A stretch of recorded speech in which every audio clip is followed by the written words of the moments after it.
पंजाब भर की तरह गुजरात और मंगोवाल में भी 50 रोज से जारी लॉकडाउन में नरमी कर दी गई, जिसके बाद शॉपिंग प्लाजा जात समेत छोटी बड़ी तमाम मार्केटें खुल गईं, जबकि हुकूमत की जानब से जारी करदा ज़ाब्ता अखलाक को ताजिरों ने हवा में उड़ा दिया।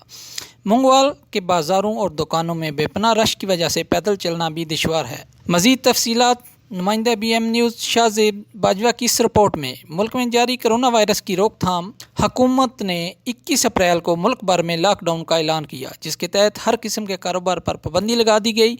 अब जबकि कोरोना के खिलाफ जारी जंग कामयाबी के करीब पहुँच चुकी है, इसलिए हुकूमत की जानब से सख्त तरीन ज़ाब्ता अखलाक जारी करने और ताजिरों की जानब से यकीन दहानी के बाद 50 रोज़ बाद लॉकडाउन में नरमी का ऐलान कर दिया गया और कारोबार खोलने की इजाज़त दे दी गई। लेकिन बाज़ारों में रश देखकर बखूबी अंदाज़ा लगाया जा सकता है कि हुकूमत की जानब से जारी करदा ज़ाब्ता अखलाक की धज्जियाँ उड़ाई जा रही हैं, जिसे देखकर ख़तरा है कोरोना वायरस के वार दोबारा शुरू हो जाएंगे।